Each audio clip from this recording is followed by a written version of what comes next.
السلام علیکم ورحمۃ اللہ وبرکاتہ۔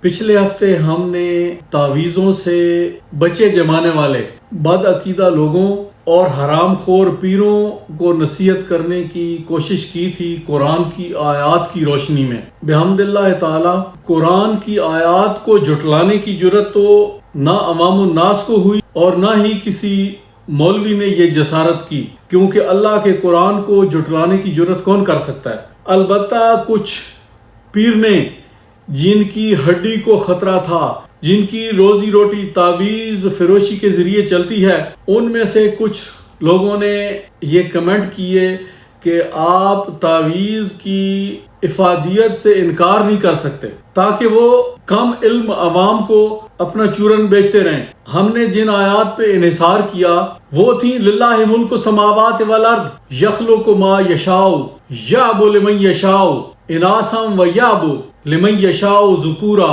اللہ ہی کے لیے زمین و آسمان کی بادشاہت ہے، وہ جسے چاہتا ہے بیٹیاں عطا کرتا ہے، جسے چاہتا ہے بیٹے عطا کرتا ہے۔ پھر اس سے اگلی آیت تھی او یزوجہم ذکرانا و اناسا ویجعل من یشاء عقیما انہ علیم قدیر، اور جسے چاہتا ہے بیٹے اور بیٹیاں دونوں جمع کر کے عطا فرما دیتا ہے، اور جسے چاہتا ہے بانجھ رکھتا ہے۔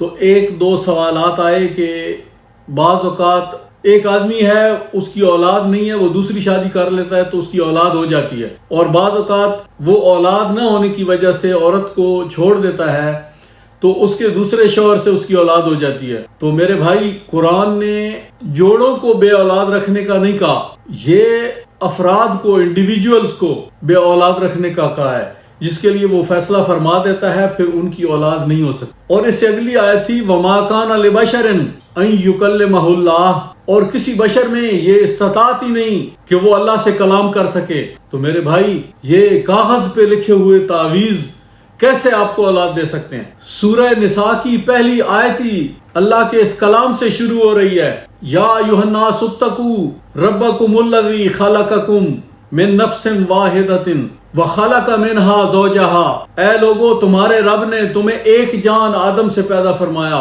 اور پھر اس کا جوڑا بنا دیا، ومنها زوجها وبث منها رجالا کثیرا، تاکہ پھر اس سے نسل پھیل اٹھے۔ اس کی منشا یہ تھی، لیکن پیدا کس نے فرمایا؟ اس نے پیدا فرمایا۔ پھر سورہ نبا 78واں سورہ ہے قرآن پاک کا، جس کو آپ سورہ عما یتساءلون بھی کہتے ہیں، اس کی آیت نمبر 8 ہے وَخَلَقْنَاكُمْ أَزْوَاجًا، اور غور کرو، ہم نے تمہیں فروغ نسل کے لیے تمہارا جوڑا پیدا فرمایا۔ پھر سورہ الحجرات 49واں سورہ ہے قرآن پاک کا، اس کی آیت نمبر 13 ہے۔ یہ سارا بیان تخلیق انسان پہ چل رہا ہے۔ اللہ پاک آپ کو آیتیں کھول کھول کے بیان فرما رہا ہے کہ ہم نے انسان کی تخلیق کیسے فرمائی۔ یا ایھا الناس انا خلقناکم من ذکر و انثی، ہم نے تمہیں مرد اور عورت سے پیدا فرمایا۔ اللہ پاک بیان فرما رہا ہے کہ میں نے تمہیں ایک مرد اور عورت سے پیدا فرمایا۔ یہ اللہ کا قرآن میرے ہاتھ میں ہے، کوئی ایک آیت ایسی نکال کے بتا دے کہ جس میں لکھا ہو کہ اللہ نے تعویذ کے کاغذ سے، اس فلیتے سے، وہ لپیٹے ہوئے کاغذ سے بچہ پیدا فرمایا۔ اور تمہیں بھی معلوم ہے کہ مرد اور عورت سے اللہ پاک اولاد عطا فرماتا ہے، مگر جہالت کی حالت یہ ہے کہ ہم اولاد کے لیے پیروں کا رخ کرتے ہیں۔ یار کوئی ایک آیت تک کڑ کے اس قرآن چو دسو کہ ولیٹے ہوئے کاغذ دے وچوں بچہ پیدا ہونا، اور پیر نو نظرانہ تنیا انہوں ہڈی گتیاں بچہ پیدا ہونا۔ ساری غیرت مر گئی ہے اجتماعی طور تے۔ او چند پیر نے اعتراض کیتا کہ جی تسی تعویذ دی افادیت تو انکار نہیں کر سکتے، میں اس ٹوٹل شرک بساں دے نمبراں تو انکار کرنا، میں ایمان لایا اللہ کے ایک ہونے پہ اور حضور علیہ الصلوۃ والسلام کی نبوت اور رسالت پہ، اور لعنت بھیجتا ہوں تمہارے تعویذوں پہ۔ پھر سورہ بقرہ کی آیت نمبر 21، یا ایھا الناس اعبدوا ربکم الذی خلقکم، اے لوگو اللہ کی عبادت کرو اس لیے کہ اس نے تمہیں پیدا فرمایا، اور کیوں کرو؟ والذین من قبلکم لعلکم تتقون، اور تم سے پہلوں کو بھی پیدا فرمایا۔ اور دسو جس وقت تو جمیا کیڑے پیر دے تویت نال جمیا، کیڑے پیر دے تویز وچوں نکلیاں، یا تیرا پیو دادا کیڑے پیر دے تویز دے وچوں نکلے؟ اس ولیٹے ہوئے کاغذ وچوں کوئی جمیا؟ تیرے ماں باپ نو بھی اس پیدا فرمایا اور تینوں بھی اس پیدا فرمایا، اس واسطے اس دی عبادت کرو۔ تسی جا کے انہاں دے پیراں تے لیٹ دیو، انہاں دی قبراں چٹ دیو، اور اسے تھائیں بس نہیں کیتی۔ پھر فرمایا اس سے اگلی آیت نمبر 22، الذی جعل لکم الارض فراشا والسماء بناء وانزل من السماء ماء فاخرج به من الثمرات رزقا لکم فلا تجعلوا للہ اندادا وانتم تعلمون۔ پھر اس نے تمہارے لیے زمین کا فرش بچھایا اور آسمان کو عمارت بنایا اور آسمانوں کی طرف سے پانی برسایا تاکہ اس کے ذریعے تم انواع و اقسام کی کھیتیاں اگاؤ، تمہارے رزق کا انتظام فرما دیا۔ ایک اس پیدا فرمایا وہ یاد کرا رہا، تواڈے وڈے نو پیدا فرمایا، پھر تواڈے رزق دا انتظام فرماتا۔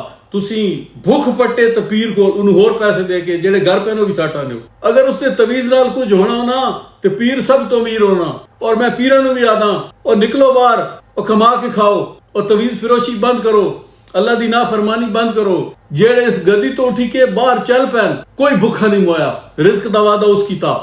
یہ شرک بند کرو، تواڈے رزق چ اللہ اضافہ فرمائے سی، اور جڑے انہاں دے آنے ہو تساں دینا بند کرو، اللہ تواڈے رزق چ اضافہ فرمائے سی۔ اور ایک گل سوچ لو، قربانی کر دیو نا سارے، ایک ایک دو دو جانور چار چار سارے ذبح کر دیا سی، تے اگلے سال بکریاں نال گائیں نال بھیڑاں نال وت منڈیاں بھریاں ہونیاں۔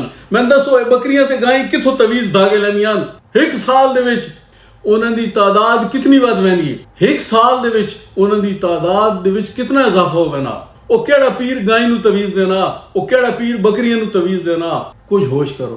اگلے ہفتے انشاءاللہ حرام جنازے تے ایک بھرپور فتویٰ دوبارہ دساں، کیونکہ کچھ کام ڈھیلا پی رہا۔ وما علینا الا البلاغ۔